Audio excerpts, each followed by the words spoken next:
In this week's episode, Favour, I'm delighted to have a former colleague on the podcast. I don't know if you've heard much about Matt before.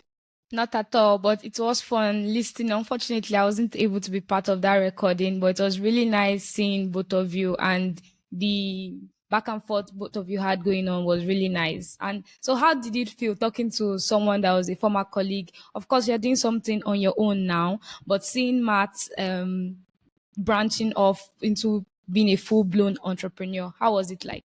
It's interesting. There's a lot of literature out there about how innovation happens from like small startups. But over time, I think there's also another field of research that looks into how innovation can be incubated within large organizations. And I think Matt, in a way, is showing both, because he was in DFID, which was the Department for International Development, the UK's government department that looked at international development and had some very lofty goals of what it was trying to achieve. It largely was able to attract the best and the brightest, right? But even within that, you have lots of people interested in working on international development, but not everyone's an entrepreneur. And there were a few people within that organization, not everyone by any means, who had a very entrepreneurial mindset. And Matt was one of them. And so it's a real delight to speak to him in the context of not being a sort of UK government official, but being an entrepreneur and trying to turn his ideas into practice. Yeah, as I said, it was really great listening to the both of you. And I think it just brings to mind a question for me that economic growth is not possible, because Flywheel Economics, that's a core aspect of what we discuss here. But I think it's obvious that economic growth it's not going to be complete without entrepreneurship. Of course, we'll always need employees, but at the same time, we have come this far because a lot of people have branched out and started things on their own. Imagine Apple. So you think, oh, this is all the organizations that exist, but eventually people spread out and make things of their own. And from Matt's organization, we will realize that people will start something, and then that's how the growth happens. And so for me, it was really cool just listening to him and hearing all about his experience from DFID up to where he is now. But let me give you the classic story of why ideas don't get put into action. When I came back to Nigeria in 2011, so I'd been out of the country for a couple of years. I was there as a UK government economist. I came with a curiosity around why the solar market wasn't more developed in Nigeria, because in the very cloudy United Kingdom, lots of houses have solar panels on top of them, even though we don't have much sun, and it is viable for solar panels to be on top. And still, solar panels were becoming quite cheap. And in Nigeria, a lot of people were running a lot of their houses from small diesel or petrol run generators, which is quite an expensive cost to be buying fuel for the amount of time when NEPA, the electricity provider, is letting you down. So it really raised the question, okay, if you just write these numbers down on a sheet of paper, how much does it cost to buy a solar panel? How much does it cost to get the battery? How much does it cost for the inverter and all the rest of it? And then you start looking at the pros and cons of trying to run on generator or trying to run on solar. You see that there are huge benefits in terms of cost by running on solar compared to running on the generator. And it becomes one of those questions. We say, well, why aren't more people doing this? And in 2011, not many people in Nigeria had solar panels. Not many people at all. And the point is, that was some things I wrote down on a piece of paper, but I didn't act on it. I think one of the interesting things we're going to have in the discussion with Matt today is he wrote down some things on a piece of paper, but he didn't just leave it there on a piece of paper and go, this is crazy, why aren't people doing this? He tried to have a go and try and do it himself. And I think it's fascinating to hear about his story and where he's at in that journey. Shall we go and have a listen to what he has to say? Yes, definitely. Thank you, Matt, for joining us today. Would you mind introducing yourself and introducing your company, Mbay? Is that right, Mbay? Yeah. Am I saying it correctly? Mbay. Well, in Wolof, it's Mbay. Okay. It's like a kind of silent-ish M. Mbay, which means to cultivate in Wolof. So we're cultivating mobility, green mobility, cultivating, relating to flywheel, soil, gardening, sowing the seeds of sustainable mobility in the future. Also, cultivating rural imagery, fresh air, no pollution. That's what we're trying to do, get rid of the pollution in Dakar and big urban centers across Western Central Africa. So yeah, I jumped ahead a bit there. But my name is Matthew Sellar. I, for 10 years, was an economist and diplomat at DFID, that then became FCDO. Ended up here in Dakar 5 years ago, setting up a big Sahel program that was then sadly put to one side because of political changes in the UK. Ended up helping out as deputy ambassador for a bit. And then after that, found that I had a bit more time on my hands because my economics program had been shelved.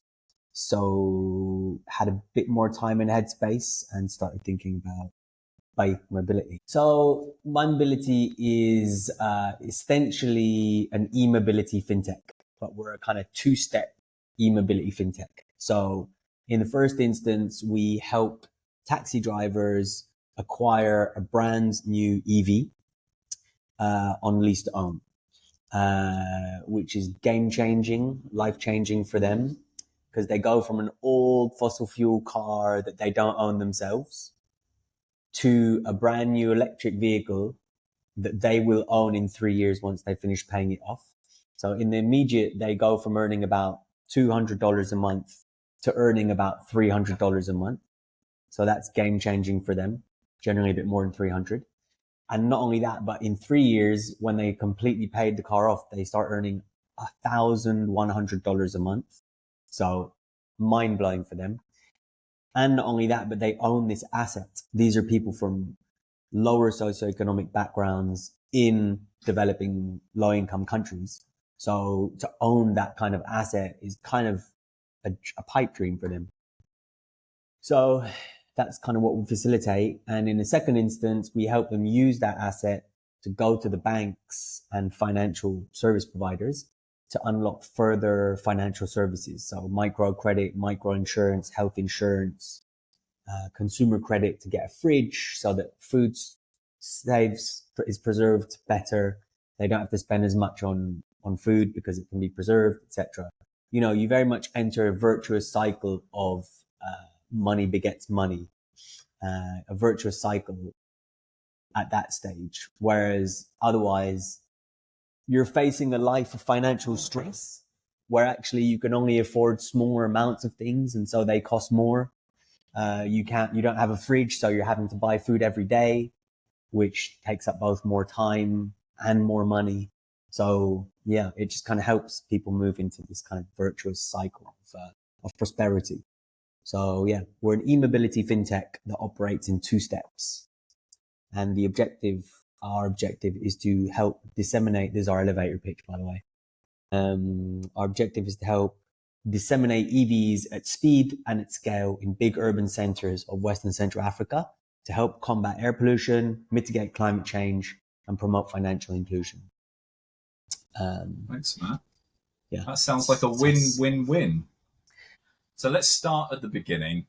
What first sparked the idea, and how did your background as an economist influence your decision to take the entrepreneurial leap? So,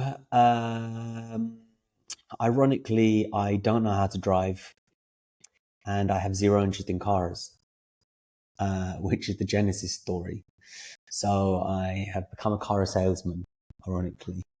Basically, I don't know how to drive. So when I was at the embassy here in Dakar, the British embassy, I was cycling around downtown to get to work, to go do shopping, etc. Just getting so much smoke in my face. The pollution is really bad, as it is in pretty much all big urban centers of West Africa and Central Africa. Because mostly the cars on the road here, secondhand cars that have been imported from the US, Japan, Europe, probably about 10 years old on average. The taxis are on average 25 years old. So literally cars from the 90s. So yeah, getting all this smoke in my face and not really understanding why no one had made an effort to replace these taxis, because they're pretty bad for the image of the city, and they're really bad in terms of pollution. So the traditional taxis are only 5% of cars here on the roads in Dakar. And these stats are pretty much replicated and mirrored in other big urban centers. The traditional taxis, who are 25 years old on average, are only 5% of the cars on the roads, but represent 40% of the urban air pollution. And bearing in mind that air pollution is responsible for a quarter of infant deaths in West and Central Africa right now. And that's not to mention other cardio or respiratory diseases like early onset dementia amongst seniors, asthma amongst everyone. There's lead in the pollution that causes brain inflammation, which reduces human capital formation for kids at school. With cardiorespiratory diseases, absenteeism at work, reduced productivity, reduced fiscal tax take for the government. So it's something that really affects all social classes, all socioeconomic classes, all sectors of the economy. It affects everyone. And so I'm either cycling around during the day and getting all this smoke in my face, or I'm going out in the evening because I don't know how to drive and I'm going for a few drinks and getting a taxi. And you're in the taxis, there are no seat belts, there are no airbags, the aircon doesn't work, so the windows are open, so you're getting even more smoke in your face. These are dilapidated vehicles. And, hats off to the ingenuity and resilience of the mechanics and the drivers for keeping these cars on the roads. But ultimately, it's a huge public health cost. And in urban centers where you're in a more middle income context, I didn't understand why there hadn't been the investment made to tackle this low hanging fruit in development parlance, where you replace only 5% of the cars and you're able to eliminate 40% of the air pollution, which has here a public health cost of $25 million a year. And if you're in a developed economy context, like Amsterdam or something, a city of similar size, you'd be looking at about 150 million euros, more like 250 million euros of public health costs here. So yeah, that is the genesis story. Just getting all this smoke in my face and not really understanding it, looking into the stats and numbers and finding that it was a shocking impact, and wanting to do something about it. And your other question, how did being an economist help with the transition to being a startup founder? I think what it gave me, being a DFID economist and being surrounded by excellent colleagues like yourself, Richard, I learned a lot, a hell of a lot, and I'll be forever grateful to DFID and my colleagues within DFID. Both incredibly passionate, incredibly technically gifted, and incredibly compassionate, and generous with their time and sharing of skills and stuff.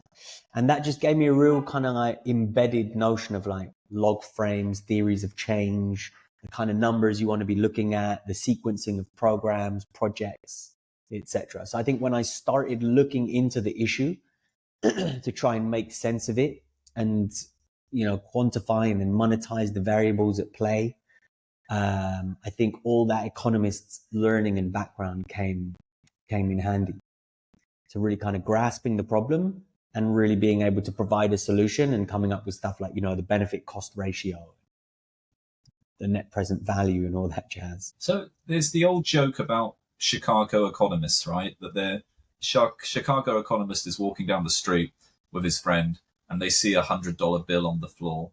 And the friend says, "Do you want to pick it up?" And the Chicago economist says, "Well, if it were really $100 bill on the floor, somebody else would have picked it up." And it's a bit of a terrible joke, but it speaks to this issue that a lot of economists have, which is they're not very good at taking the opportunity because they believe if there were an opportunity, somebody else would already have taken it. And therefore they prefer to go to their comfort zone, which is analysis, which is trying to understand the problem and all the rest of it. So what do you think was crucial from you going from, say, a Chicago economist parody of, if it were there, somebody would have picked it up, to actually saying, yeah, I can pick this up. I can try and make a difference in this area? Well, first, I would like to say that's a tremendous joke. Because it critiques the Chicago economists, who very much deserve to be critiqued. And also because I think that it points to, the market imperfections that you're mentioning, that the Chicago economists were maybe naive or just ignorant of, or biased against. So I think, that's kind of literally that's the conclusion I came to, actually, when I was looking at the problem, is that there's no real good reason for someone to have not done this yet, except doing it. And that, I think, maybe comes back to your first question about my economist background and how that helped. And just, being from an international background and really understanding how different markets are evolving in the world. Like when EVs were just expensive cars reserved for an elite, this wouldn't have worked. But the fact is, after 30 years, 40 years of intense investment, the Chinese car market and pertinently, namely the EV market, has exploded and now produces incredibly good value for money, price competitive cars. And I was just in a privileged position where I've got that international background, I've got my economist background, and I was able to do that analysis and think to myself and conclude there's no reason that this shouldn't be done. This basically just needs someone to do it. And I guess that's kind of like the voter fallacy, right? Is if everyone thinks someone else would have done it, then so they don't do it, then no one does it. So you kind of need to break that mold a bit, I guess. So yeah, I think just market imperfections, and then that mean that it hadn't happened.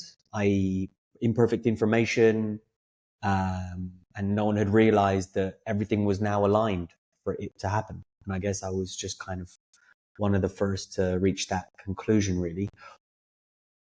Or one of the first to reach that conclusion, who then also had the kind of privileged toolkit and background and network to actually execute it.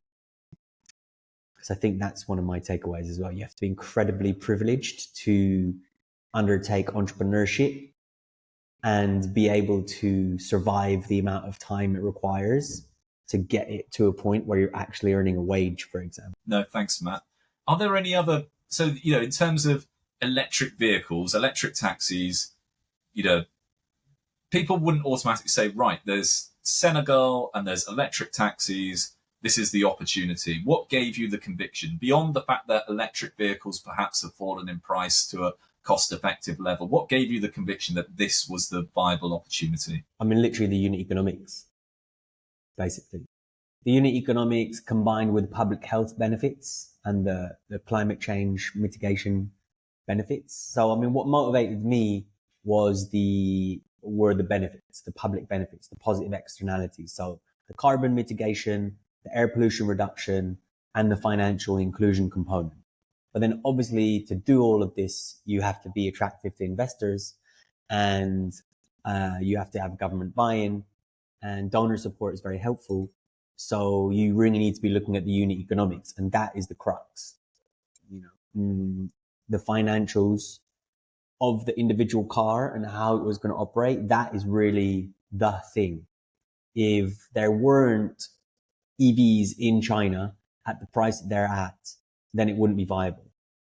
So the fundamental thing is just the unit economics and making it work. So essentially in a low income country, in developing country, people will invest if there's a very kind of clear return on investment and they've at least broken even in 3 years. So you need a 35% annual rate of return, basically, to hit that 3-year mark. That's people's kind of maximum time horizon for a reasonable investment. But yeah, unit economics, and more of unit economics. So just to add, not just the unit economics, but the fact that, West Africa and Central Africa are now part of the world's fastest growing regions demographically and economically, not all countries, but as regions. Yeah. So the fact that EVs are now good quality, good value for money, affordable to an extent, and the fact that the region is now growing fast, governance capacity and the social contract are in place to the extent that things can be envisaged and fast growth is to be envisaged. I think the combination of those two. So from the Flywheel Economics perspective, we like to look at economies as ecosystems. And clearly with electric vehicles, there's a very specific ecosystem that needs to be in place. So when you came into the market, what parts of that ecosystem were in place and what parts were missing? So pretty much everything was missing for the EV ecosystem. Yeah, I mean, everything was missing for the EV ecosystem. But obviously ecosystems exist within ecosystems. So the broader ecosystem was in place, Senegal is a stable democracy, relatively stable democracy, got good economic growth prospects, decent roads, decent infrastructure, relatively stable provision of electricity, crucially, rule of law. There's not an issue with corruption suffocating businesses. So the broader, higher level ecosystem had all the components that you would need. But the EV ecosystem, everything was missing, basically. So we got 75,000 euros from the Dutch government as a grant to set up a maintenance training program. We did that in partnership with the Ministry of Employment. So we got this Ghanaian team from Solar Taxi Ghana to come over, and it was a 1 month training schedule, and we trained 20 mechanics, and that meant that we could say to our clients, yes, there is maintenance capacity. Otherwise, you can't sell EVs. To get our first 2 number plates, we had to go and knock on the door of the Ministry of Transport and beg them to give us special number plates because you couldn't even register an EV or get number plates before because the regulatory framework wasn't in place. So we said that we could maybe mobilize some money and some assistance from donors, and the UK Manufacturing Africa program. So the FCDO's Manufacturing Africa program was very keen to support, and so provided technical assistance to work on the EV regulatory framework. So that was done with a really good local consultancy, A&A Strategy, who produced that. So that was another factor. We also negotiated the first tailor-made EV insurance in West Africa with our partners Asaraf, who are an insurtech here in Senegal. They're cool, doing great work. So yeah, that, telematics is the hardware and software that you put in cars to like geolocate and immobilize, that give you data on fuel. So we worked with these guys called Fleety, and with them, we helped them update their software to reflect the level of battery charge instead of fuel levels, for example. So everything was missing, and we've had to do everything, which has actually kind of made it look to some investors like we've been growing slowly, because we formally registered the company in July 3rd in 2021, and now we're in May 2025. But for the first 2 years, we were literally just, as your analogy with soil and gardening goes, with Flywheel, we were very much just kind of setting up the foundations of the ecosystem because it was all missing. And that's interesting. How do you prioritize what you're going to work on then? Are you sort of doing things in parallel, or are you saying, no, we need to get the regulatory issue solved first and you just focus on the regulatory issue? Or how does it work in practice when you're trying to create a supportive ecosystem for a new product or a new service like an electric vehicle taxi operation? I mean, to an extent, you need to be opportunistic. Like, the fact is, you'll probably face about 4 binding constraints at any one time, and they will move at different paces depending on who you're engaging with. And you kind of need to be opportunistic and push the one where there's the most momentum at any one time. Sometimes the ball isn't in your court, the ball is in the other court, and you kind of just have to wait. At other times, you do have the tools at your disposal and the ball's in your court and you can push. So it's a combination of being opportunistic and also sequencing. So the regulatory framework isn't actually out.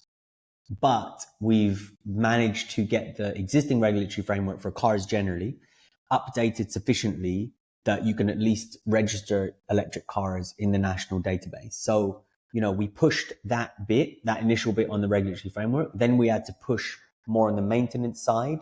The telematics kind of matters less because that's kind of just for us tracking, monitoring the kilometers, converting that into carbon mitigation, etc. But the maintenance was crucial to be able to get cars on the roads to sell. Not for us, because for the first 2-3 years, you don't really have many maintenance issues in EVs. But if we were going to be able to sell the EVs, which is our objective, then we needed the maintenance. We needed some work and some change on the regulatory framework. And we needed to have insurance. So yeah, you work on those in parallel, just kind of pushing, pulling, as and when there's some give on any front. Right. So again, with Flywheel Economics, we're trying to say that if you do these changes, like if you prepare the soil, you prepare the ground, you put the right sort of supportive ecosystem, eventually you can tap into these natural flywheels that give you this rhythm, which then propels things forward and things start to really take off. And what seemed like a hard grind to start with was always a hard grind, but you can kind of tap into a wave that carries you forward. Do you feel like you're starting to find that now in Senegal, or have you already found that, or can you see that on the horizon, that you will have this flywheel effect that will come from the work you're doing? Yes, to an extent, but I would say that we're still at the point where we are pushing. We're having to push and push and push to get that flywheel effect happening. I think, to come back to your Chicago economists, right now we're battling the market imperfections and the gaps in the market to the extent that I don't think that market is able to self-sustain and grow as organically as we want it to. So we're still very much pushing. There's still a number of hurdles that we're tackling. But you can already also at the same time feel the momentum. So for example, the other day, the Ministry of Transport mentioned electric vehicles as one of their priorities. We are in deep discussions with Senegal, the electric utility company. They love a few of the innovative ideas we've pushed forward, like bidirectional charging or EV to grid to help stabilize demand during peak time.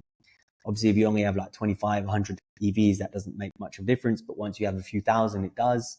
So we're starting to get to the point where there's this flywheel energy and momentum. But it's not yet to a point where we can completely let go because it's just organically flywheeling. We're still very much at a stage where we are pushing the flywheel and making sure it's continuing to turn. And we're kind of pulling in different players at different points to make sure that keeps going. Do you think investors in your area, maybe with venture capital or others, do you think they sufficiently understand the push that you have to put in order to eventually get that pull when the flywheel starts to really spin? Or do you think there's not enough appreciation when you're doing something very new in a market like you are? I don't know if it's a lack of appreciation. I think the problem with venture capital is that it's actually quite timid, and it's excessively risk averse, and it's excessively scale focused, which it makes total sense because people's private money. And in the VC model, they're expecting 9 out of 10 entities to fail. And so that 10th one needs to be 100x return. And that means that you're biased towards investing in only things that will have a 100x return rather than investing in 10 things that will have a 30x return, for example.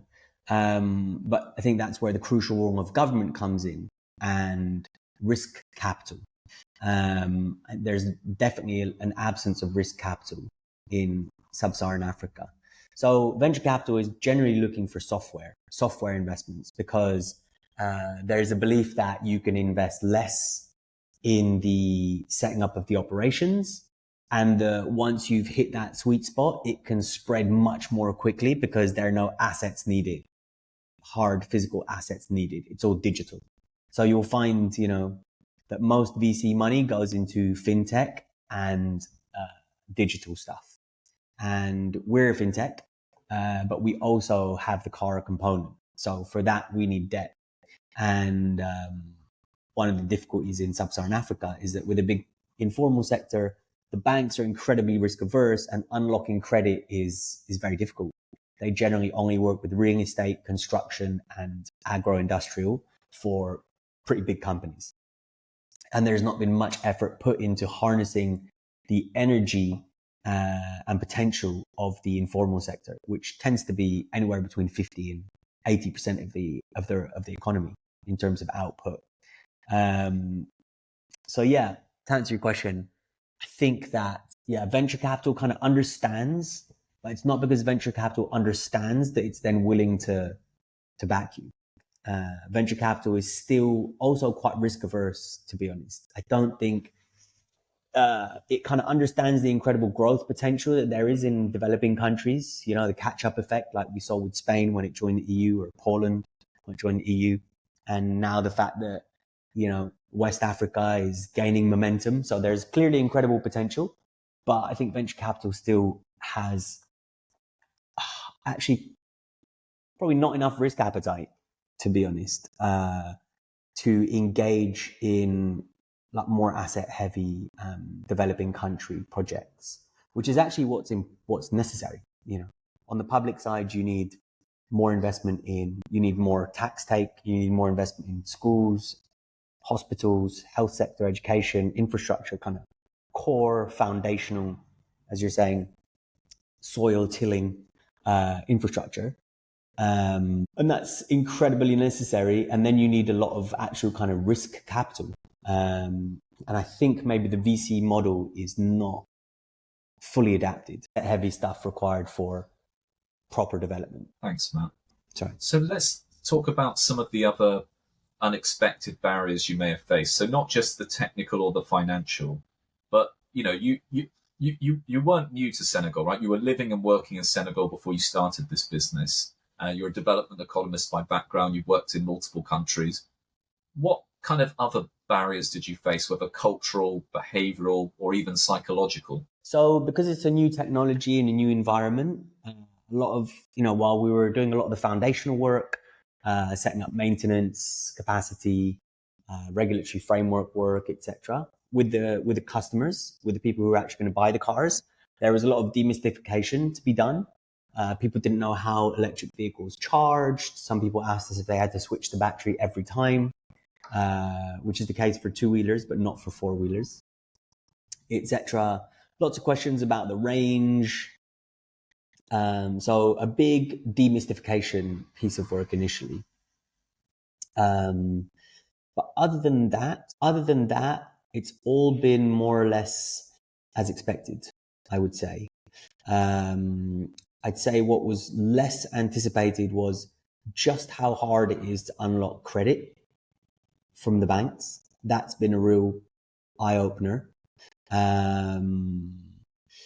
Because, when we're development economists working in government, we kind of, we talk about loan facilities and credit quite a lot. But then actually what you realize as a startup on the ground is that all of that is directed towards bigger entities, or towards bigger entities that are meant to then pass it on somehow. But actually access to credit is incredibly restrictive and I think incredibly suffocating for the dynamism of the economy. And then as we were just discussing, the extent to which venture capital is risk averse has also been surprising. The reluctance to fund asset heavy projects, which are the ones with most tangible impact on the ground. That's been quite surprising. And then just the extent of the catch-22 that startups in developing countries, but specifically in West Africa and Central Africa face. So to unlock capital, you need to be big. But to be big, you need to have unlocked capital. So how do you escape that vicious cycle? It's very difficult. I think the another factor is like, so, you know, and I think we might come to this in one of your other questions, is like, you basically need a hell of a lot of privilege, i.e. you need our kind of background, international awareness with a solid network, and then you are able to tap into angel investors, just enlightened people who are willing to put down $5, $10, $15, $20,000, and you have sufficient number of them, and that really kind of gets you up and running, gets you going. But there's not much of a VC and investment culture in Senegal, and I think in most francophone sub-Saharan Africa, unlike anglophone sub-Saharan Africa, where there's a bit more, like Kenya, Nigeria. And so what you notice is that when you have discussions with like high net worth individuals in Senegal and you're talking investment, their demands are quite counterproductive. Like, okay, well, if I'm investing this amount, I want 65%, and this family member has to be on the board. And actually what you can say is that, well, if we were to take that amount of money for this percentage, it really undermines the valuation of our startup. And it also means that at the next round, no one will invest because they don't want an investor to have the majority of the equity. They want the founders and the people executing to have the decision-making power, etc. So, you know, that approach kind of signals and shows that there isn't much experience in venture capital and investing. And that, you know, that's one of the issues I think here in sub-Saharan Africa is that high net worth individuals are also risk averse, and understandably, subsequently, when they have asset resources, they want to place them in real estate in London, New York, Paris, Rome. I don't know where else, but the idea is to take money out, get money out of the continent because of I guess a history of more instability and risk aversion and less of a kind of culture of investing locally. So we found a few enlightened people locally who have invested, which is great. And there is definitely more and more awareness about investment, venture capital, startups, etc. But yeah, that I guess has been another kind of cultural barrier, is that the relatively low amount of culture of investing and startups, and subsequently knowing how to approach it in a way that's good for everyone and that will promote fast growth and dynamism. Yeah, so we've been doing some work in affordable housing. We've been looking at what's needed in the ecosystem to support the take-up of, or the take-off of affordable housing in developing countries around the world. And one of the big constraints that we hit on that is often the interest rate in countries where there's quite a heavy reliance on lending from banks to government and very high interest rates. So, for example, in Nigeria, the current base rate is 27.5%. And of course, if that's your base rate, it's very difficult then to be able to have viable businesses. How's it in Senegal? What kind of, like, if supposing you were able to access finance, you were at the scale where some of that lending would be, what kind of rate would you typically be facing? Yeah, so we've received some term sheets already from banks. So, you know, just through virtue of having been able to rely on angels to get us to this point, we already have a foot in the door with the banks and they're very interested. And, you know, we've been very privileged. We've got a really strong team. And so the finance is kind of less of an issue. It's slower than we would have liked, but it's less of an issue. And the interest rate point is a really good one, because as you say, you know, if you're getting if you're having credit with a 20%, 7% interest rate, you need to be investing in something that has a 27%, more than 27% return to be paying back that 27%. And, you know, there are very few things out there like that, unless you just kind of buy, put a big markup, sell. But actually, so our growth model and our scaling model is we want to be in 10 big urban centers across West and Central Francophone Africa in the CFA franc zone. So I know the CFA franc is politically and symbolically difficult. However, one of the advantages that it does have is that it has monetary stability in terms of exchange rates. So it's pegged to the euro. And so that gives great monetary stability. And that is reflected in the interest rates. So typically, if we're getting a term sheet from a bank here, we'll be at 10%, which is a lot lower than 27%. And the beauty of that is that it allows our business model to operate, i.e., we can sell these cars with a pretty small deposit, initial deposit, and then it's on lease to own over 3 years. Basically, the way our model works is that when we sell an EV, you cut your fuel costs in 3. So instead of spending $25 per day, you're spending $6 to $8 per day on electricity. And those savings are what repay the lease to own credit. And obviously that is only possible with an interest rate under a certain level. So yeah, that's entirely right. High interest rates are really difficult. Make it very difficult to engage in projects where the return is maybe a bit slower. And that's, all comes back to risk aversion and the cost of capital.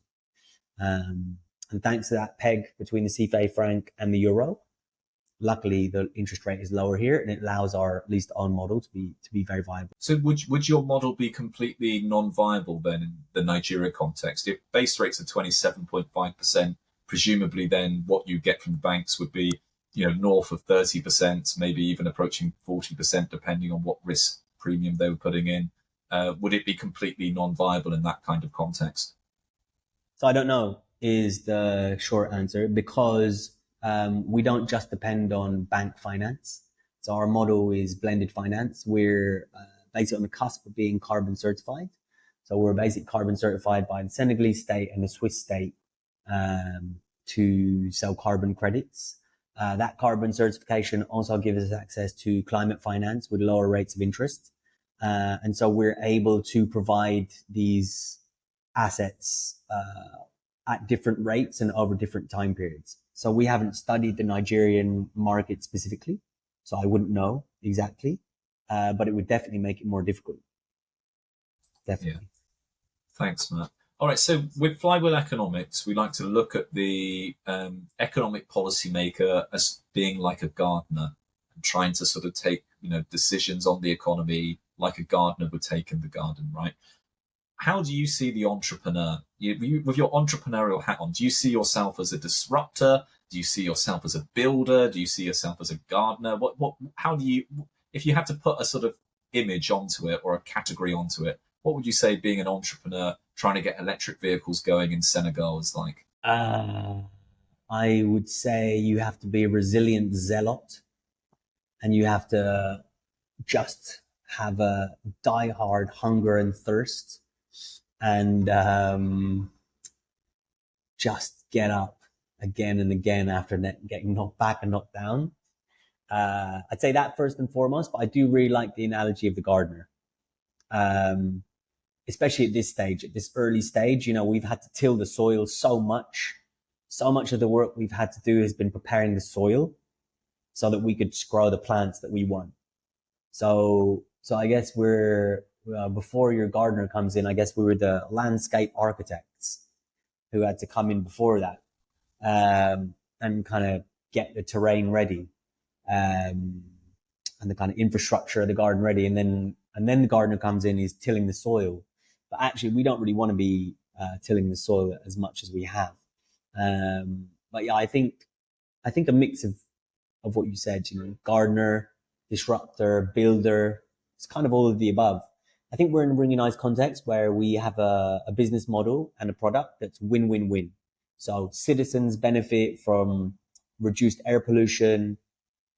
Senegal benefits from reduced air pollution, also lower fossil fuel, petrol import costs. They're all imported here. The government benefits from lower public health costs, higher tax take. Yeah, everyone wins really, which is a nice place to be. I think, yeah. So disrupting, because we're kind of bringing in something new, but in this case, actually, there's not much disruption, and that's kind of like a nice, it's not a zero-sum game, as your Chicago economists might insist everything is. So, maybe legacy car sellers will lose out a bit because they've decided to keep huge kind of oligopolistic margins, i.e. lower volumes, higher margins. That's not what interests us. What interests us is high volumes, low margins, have real impact at scale. So they might, I don't even think they'll sell fewer cars though. They just will not have as much of a share of this new electric vehicle market. And eventually that might affect their bottom line. But yeah, we're in a nice scenario where it's quite win-win-win, really. So disrupting, but minimally. And then, yeah, I think we're, as you say, we're gardeners, and we're building, the ecosystem and, tilling that soil relentlessly. And, yeah, now planting some seeds, and we've got some shoots, which are really nice. Some nice green shoots, springing up left, right, and center. And yeah, more and more momentum. And so hopefully soon we won't even be gardeners anymore. We'll just be flower pickers. So Matt, let's think. So you spoke a bit, it was interesting, you spoke a bit about the existing car dealerships, the car sector in Senegal, and this could be a bit disruptive to some aspects of their market, right? But framing it more positively, I guess, around potential partnerships, where have been the most critical partnerships for you so far? Has it been with government? Has it been with civil society, with donors, with the private sector, with other, the rest of the industry? Where have been the most critical partnerships for you so far, and what lessons have you learned from those partnerships? So I guess this kind of echoes a little bit your initial question on where to start and what to focus on. And I think this is the same. I think there is no one crucial partnership. When you're setting up an ecosystem, there are so many stakeholders and so many actors at play that you rely on a real multitude. And they all come into play at different times for different things and have their different skill sets and strengths. I would say that one of the most important things for us has been our angel investors. First and foremost, the angel investors in venture capital and startup lingo. The first raising round is FFF, friends, fools, and family. And we are eternally grateful to the friends, fools, and family who believed in us, and gave us small tickets to just get stuff going, get one car on the ground, use that to show government, plead for number plates, get some assistance from donors to set up maintenance and regulatory framework. So angels, I would say, first and foremost, they just go for it. They don't have the same institutional risk aversion, which you see in VC, in banks, etc. And so hats off to them. Love the angels. Government has been a really important partner. The Ministry of Employment, with whom we did the maintenance training. The Ministry of Transport, who gave us the special number plates for a year while the regulatory framework was being updated. But then the donors who have kind of helped us leverage that. So it's only because I think it's in large part because we mentioned that we could mobilize some donor help that we got those blue number plates. And so, yeah, I think it's everyone really. And, in chatting to VCs, they do their due diligence on you. And right now we're in really good contact with like the director generals of 8 different banks here. They all really want to go for it. They all really want to help us. But the tick box exercise that they need to do for their credit committees, which are constrained by the Central Bank of West African States, BCAO, rules and regulations, it makes it very hard for them. Regardless of their appetite, regardless of their desire to help, regardless of how completely they adhere and understand the problems you're trying to tackle. So I'd say all the partners have been equally important at different times for different things.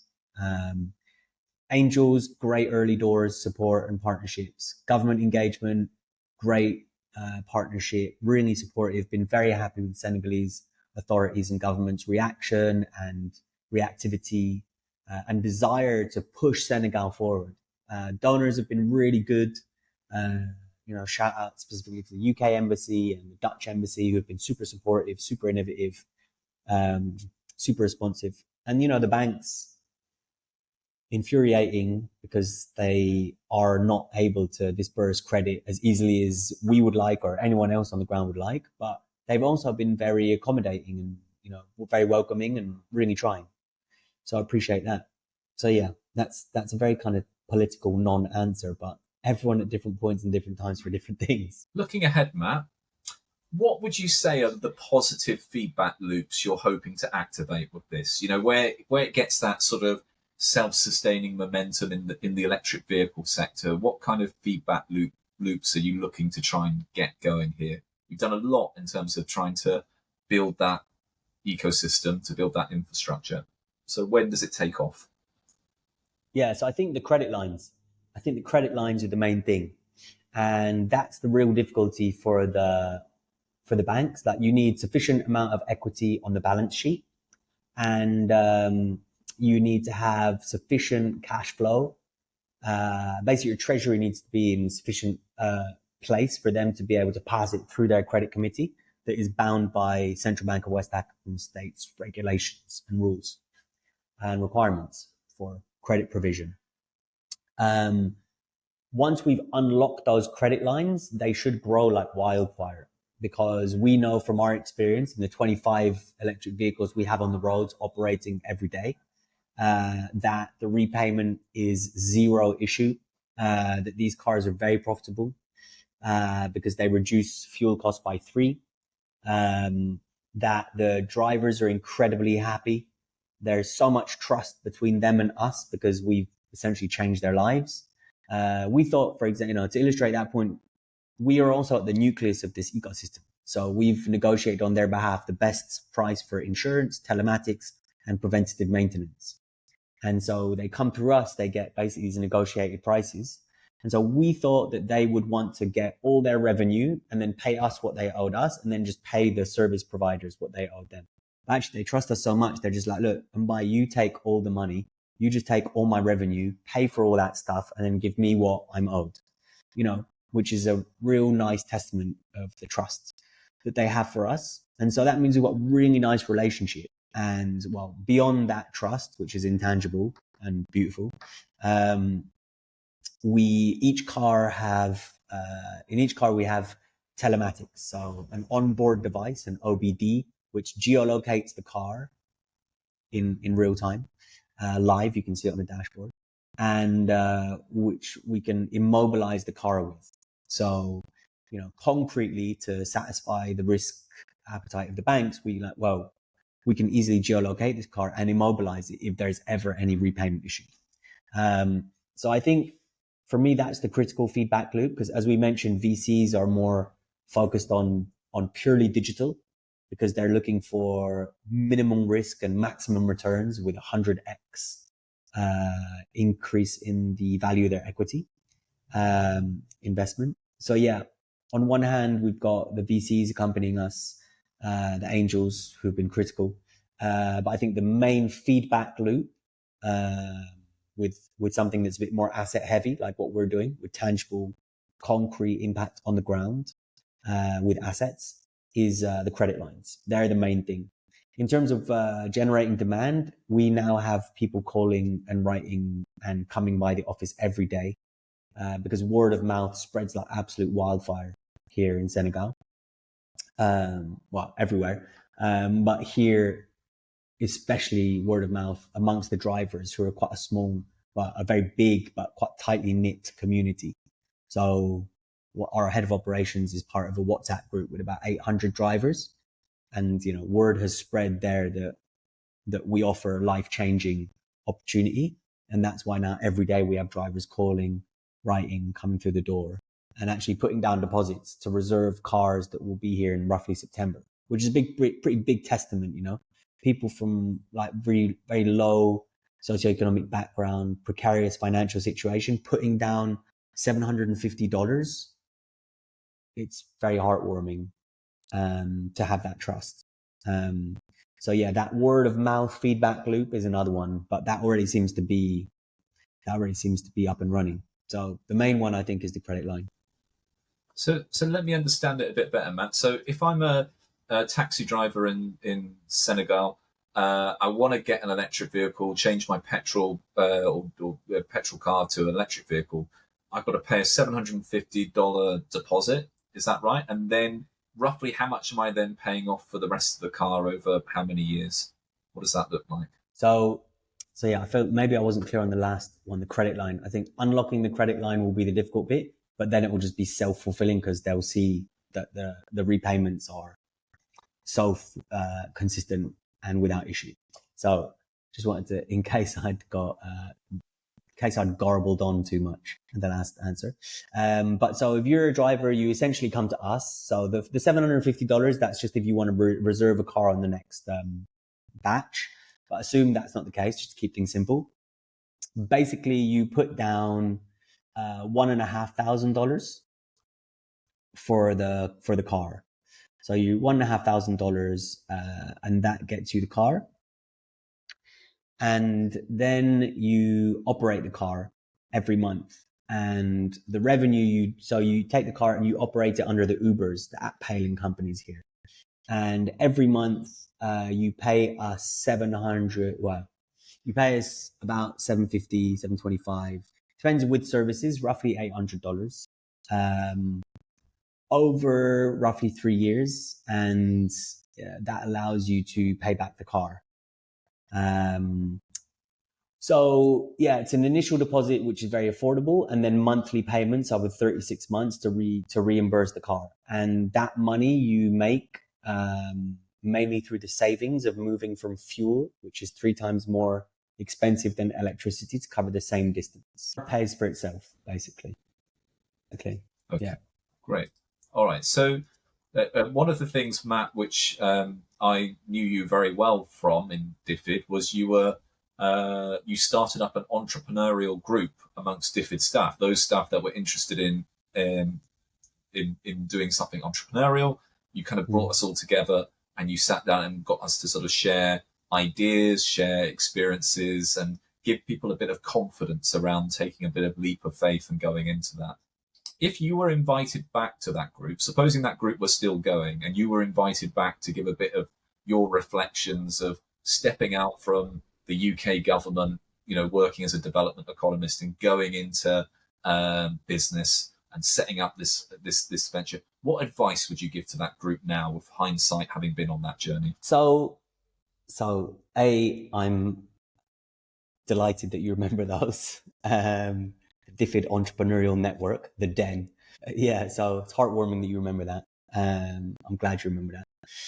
I think all the advice I gave back in the day would still stand. I think I would start those sessions off always with what gets your goat, what do you find irritating, what is frustrating to you, because that is your problem statement. That's the issue that you want to be resolving. And then talk to everyone around you about that issue. The reason your startup is going to fail is not because someone nicked your idea. It's because you didn't talk about it enough to get the conviction that it's going to work and also to polish the idea enough. So the 2 main things were what irritates you and then talk about that to everyone, ad nauseum. I think what I would add now is be prepared for a long and difficult battle. And to make that long and difficult battle easier, you either need savings or a good approach is to start lean.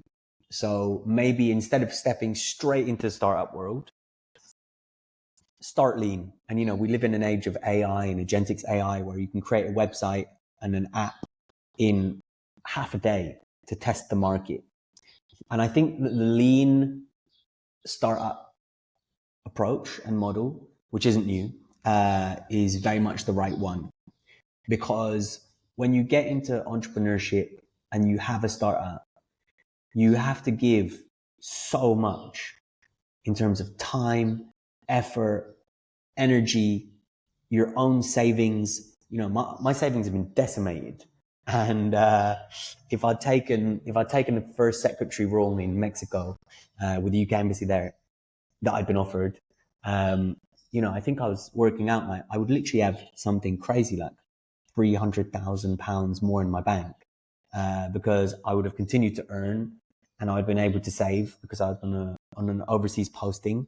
And instead, I've gone down a route where my savings have just been decimated through living, because it takes a while to get your startup to a place where you're generating sufficient income to pay yourself a salary, because that's not the priority. The priority is getting your team up and running. So we're a team of 6, and I'm the main equity holder. So the other my colleagues who are great, they're in it for their salary.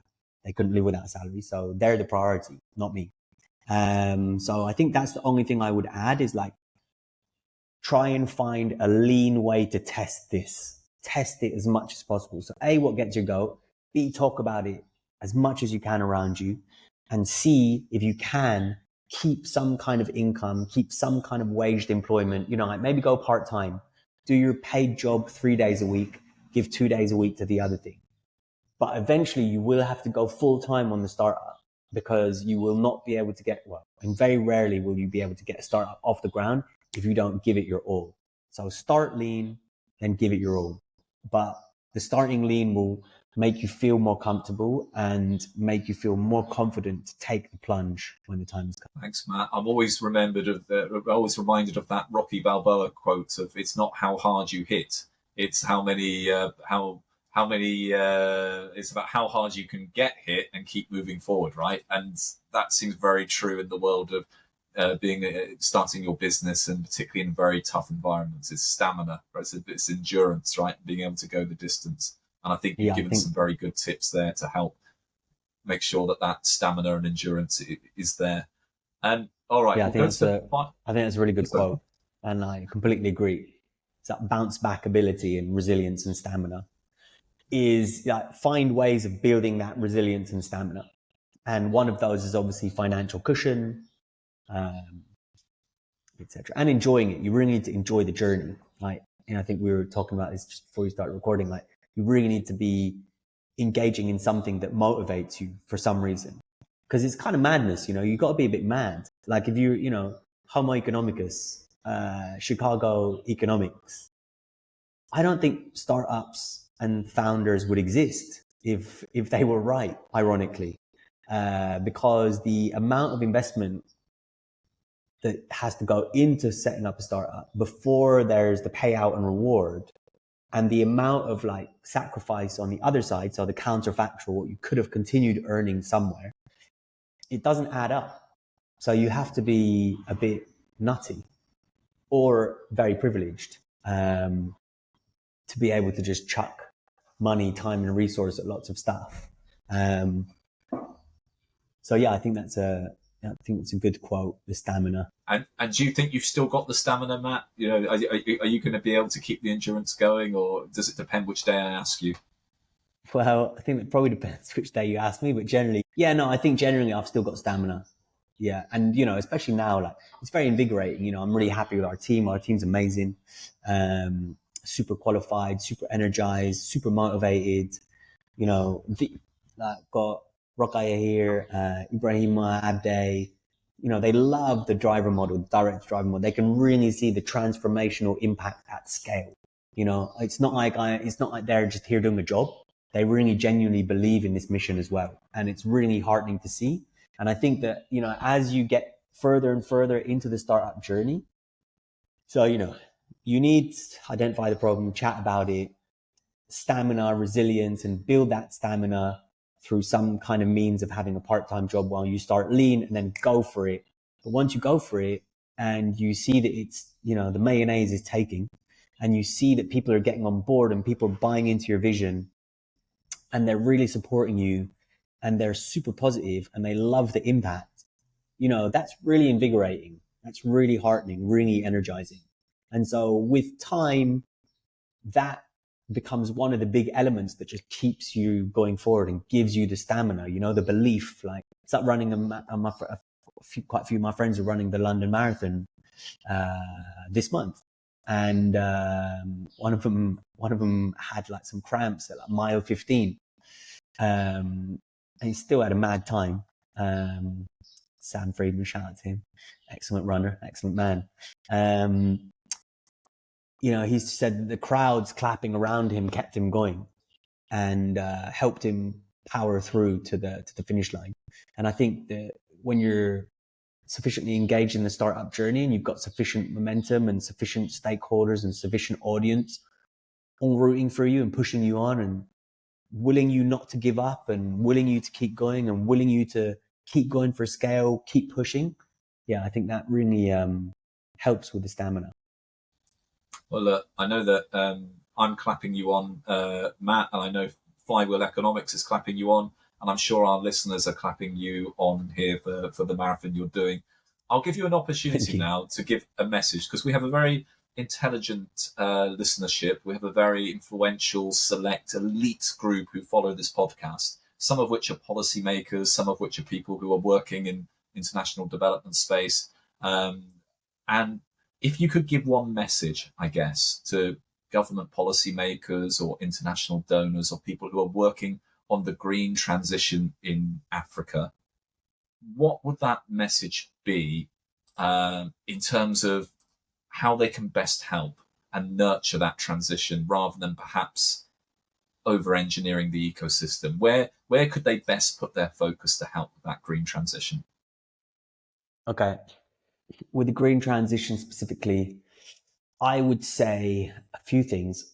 I think that, specifically in West Africa, in Central Africa, but actually in developing countries more broadly, I think that one of the reasons that the Central Bank of West African states makes it so difficult for commercial banks here to provide credit is because of the Basel III regulations, financial regulations. And Basel III does not work for West Africa. It constrains credit and reduces the amount of credit that goes to the economy where there's so much potential. And so that is not just a green transition, clean transition question. That's just an access to credit question. And I actually think it could be changed quite quickly. Basel III doesn't work, so ditch it. Maybe don't ditch it, but at least amend it or make it applicable in different ways with a bit of nuance for a context where it just doesn't work as is currently packaged. I think climate finance and carbon credit stuff is still way too clunky. I know that at COP27 in Glasgow, one of the big objectives was to help carbon credits and climate finance reach startups and reach ground level operators and executors more quickly, more nimbly, and more efficiently. But I don't think that's happened yet. Climate finance and carbon credit, and it's understandable, right? All this money is like public money. So there's a need for transparency and there's a requirement on accountability to the taxpayers and those who have contributed to the public pot. However, it does mean that that money only ends up with entities that are able to last that grueling amount of time and effort it takes to satisfy the tick box exercise. So to give you an example, our carbon certification has literally lasted about 18 months at this stage, which is madness. Well, it's not madness, but which is a very long time. And, luckily we don't depend on it to exist. So we're happy just to have that running in parallel. Another thing I would say, actually very interestingly, is that the definitions of additionality for a carbon credit access are incredibly counterproductive. And I think they date from an era when clean tech was not financially viable without carbon credits. We no longer live in that world.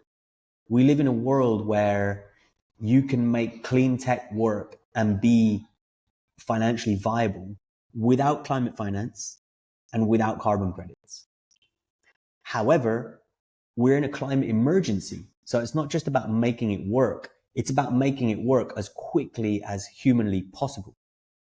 And so additionality basically states that without carbon credits, this would not be viable. So I need carbon credits to make this viable. Very few projects that are going to get to scale would say that. If that is the case for a project, that it would not be viable without carbon credits, it's unlikely to be a scalable project. And so if you want to really help mitigate carbon and you really want to help clean tech innovations and ventures, additionality as a definition really needs to be updated. So for me, the way I argue with these guys is that price elasticity of demand. At this price, I can get 2,000 EVs out the door.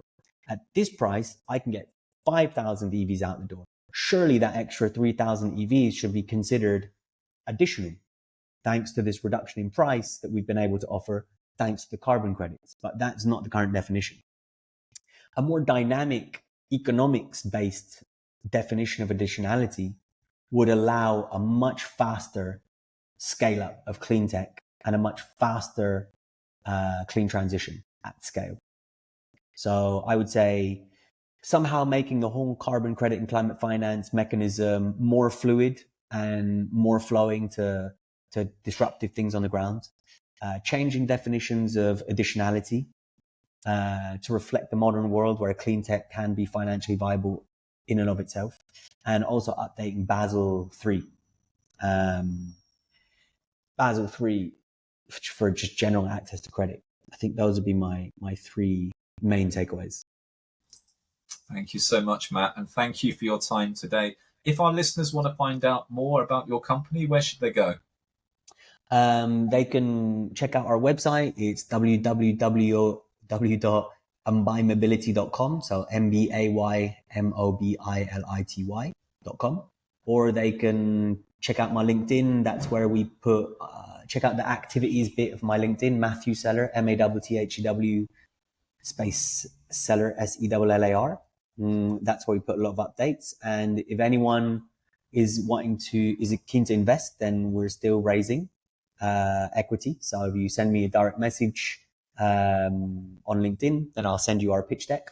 Otherwise, my email is matthew@mbaymobility.com. Well, good luck, and I hope you get investment, and we'll probably provide a code so that Flywheel Economics can get some commission on whatever investment comes in, but it will only be a small commission, Matt, so don't worry. But thanks so much. Pleasure. Yeah, very happy to provide a commission, a nice juicy commission. Credit given where credit. Wow, that was a lot of rich content from Matt. It was wonderful to hear his journey, where he's at so far in the really building an ecosystem, right? A story of transformation he's trying to pull off in Senegal. What's your reflections, Favor, as a fellow West African citizen? Yes, I thought it was extremely cool hearing from Matt. And I think just some of the points that stood out for me from your conversation with him is innovation for change. Because many times when we hear the word startups, the thing that we think about is the Facebooks or the fintechs, basically, or social networking sites and things like that. And then when we think about change, we think about charity or aid, and those things are definitely part of it. But I think listening to Matt, it brought back that mindset that it is possible to have a third option away from social networking sites and from charities, and instead have an option where innovation can be the change catalyst. You have an idea, and then you have the opportunity, and then boom. He talked about the fact that his organization is helping a lot of drivers earn money that ordinarily they won't have access to. And you think that is another angle. It's not just about handouts sometimes, and it's not just about focusing on tech as a way to make money for yourself, but rather we can use innovation for change. And which is really cool, because one of our core principles in Flywheel Economics is the Flywheel Economics innovation. We look at the fact that we can use innovation to change the world, and I think Matt's organization is just a really neat example. And another thing that stood out for me was setting up the ecosystem. And the reason why this stood out for me is because, and I would like to come back to you, Richard, on this, is because in the Flywheel Economics principles, one of the core things that we say is that we believe that the policymaker is like a gardener, and what his job can sometimes entail is the fact that he has to come in and then see what is working and make a enabling environment for it to continue to grow. But my question is, what of if you come and there's nothing working? Because Matt talked about the fact that, of course, that there are aspects of the broader ecosystem that exists, like banks and the government. But when it came to the electric vehicle itself, they had to start off everything. The cars weren't there, number one, and then the charging stations, and then the regulations and everything that needed to be there for this innovation to take off wasn't there. And so you see an example where, okay, what of if as a gardener you are here and you have to be the one to start everything all by yourself from scratch? Because so that was a really neat point. And as I said, Richard, I would like to hear your thought on that. But before then, I love the fact that Matt talks about feeling that maybe his organization is still in the stage where they are pushing, because we talk about the flywheel effect, where once you get that wheel spinning and then you just have your momentum and you don't have to put so much effort.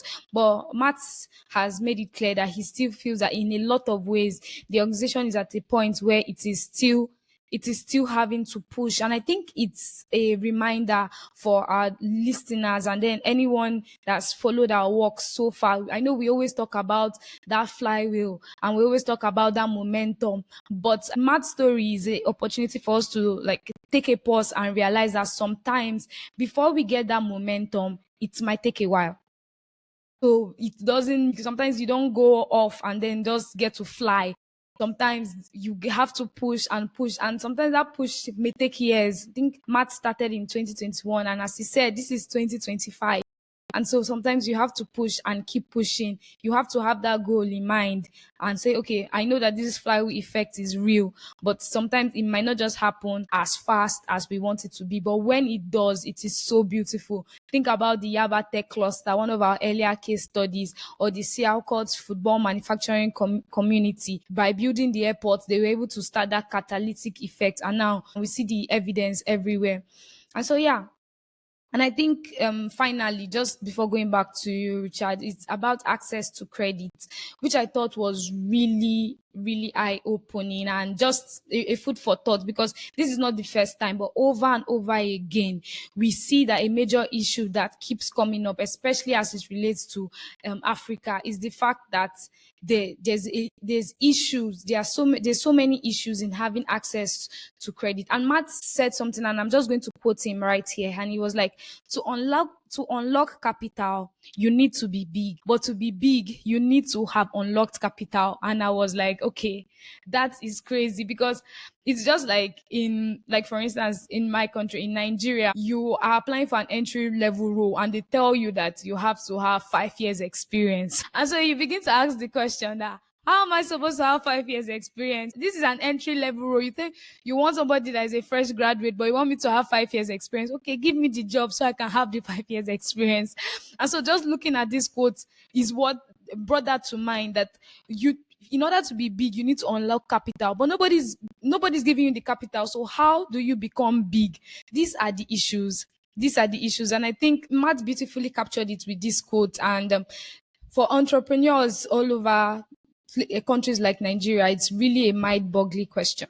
So and finally, just talking about the multitude of stakeholders, talked about the government, talked about the banks, talked about angel investors. It's one point that we have made over and over here on the Flywheel Economics podcast, which is the fact that it takes a village to get that ecosystem moving and get it healthy and get it vibrant and thriving.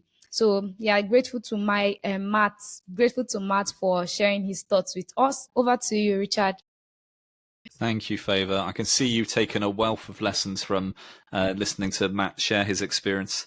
I think building on your reflections, have you heard of the concept of a brown bag lunch before, Favor? Can't say that I have. So. Well, in Nigeria, I think the lunch concept is usually, if your employer is having a lunch, it's usually a more generous concept than the American and British model of an employer's lunch, which can often be a brown bag lunch, which is you bring your own lunch effectively in a little brown bag. And so they say, come for this session. It's a brown bag lunch. And you go expecting to see the wonderful food on display. And no, you were supposed to bring your own and eat it quietly by yourself. And it feels in many respects like what Matt's having to do in Senegal with the electric cars is like a brown bag lunch, right? He's got to bring the ecosystem with him. And funnily enough, it's often the case, particularly in emerging markets or developing countries, where there is huge opportunity, but it's a brown bag lunch. You've got to bring all the ingredients that you need in order to make. You've got to bring all the food that you need. It's not going to just be there on the table waiting for you.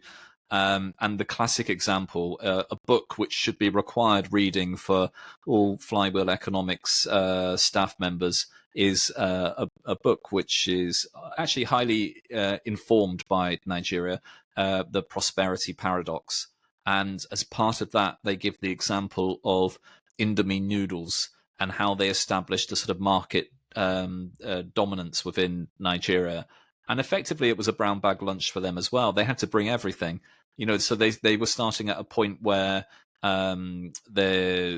culturally noodles were not eaten in the country, so they had to go out to the villages, they had to go out to the urban centers, and they had to teach people that it wasn't worms they were going to be eating. It was actually something that could be tasty and nutritious. They had to bring a certain spice mix that would appeal to the Nigerian palate. So they had to tailor their product. They had to, make sure there's enough pepper in there or enough spices and things that were familiar to the palate. So they had to adapt things. But they also had to sort out their whole logistics and supply chain. So they had to make sure that they could get their imports into the country, that they had their distribution networks and all the rest of it. They had to build it all pretty much from scratch. And the book goes into a lot of detail about how they did that, or goes into and tells the story very well. But the prize at the end of it, of course, is huge, because if you can be the dominant supplier of noodles in a country of in excess of 200 million people, that's a huge market share that you can potentially have. Now, I'm not by any means saying that the market share in Senegal on electric vehicles for taxis is the same size, but it's still going to be a pretty significant one. If he can establish the ecosystem, if he can establish that the proof of concept is out there, that this is a better way of doing things than the fossil fuel driven cars that have been there so far, then that's a potentially very lucrative market, and he's positioning himself to be a leader in that market potentially and to create the market. So it'll be interesting to see his journey on all of this. The second point I want to make just is goes to your points around how he's still building it. The flywheel hasn't quite got spinning yet. He's still sort of winding it and trying to get it to the point where it can suddenly be released. And I would like to draw an analogy with building a house, because often with building a house, you spend a lot of time at the early foundation stage. And that can be a really disheartening, particularly if you're building on swampy land or land where you need to have really deep foundations. It can be very disheartening because you put a lot of money and a lot of materials and resources in, and you don't see very much for your money because it's all going down beneath the ground. But once you have that solid foundation and that's established, doing the block work, the house starts to come up really fast and you start seeing some very satisfying progress. And then the roof comes on and all the rest. I think Matt's still at the foundation stage, right? He's still doing that side where to an observer, you think, well, he's not got that far yet, but he's building the foundations, he's building them deep. And at a certain point, the block work's going to go up and suddenly it's going to start looking really, really impressive in terms of what he's got. The challenge is a lot of people get defeated at the foundation stage. Either they run out of patience, they run out of willpower and all the rest of it, and they just leave it. It's the uncompleted building, right? And my sense with Matt is that he's not going to abandon his building. He's going to go the full distance with it. And at some point, that flywheel is going to start spinning.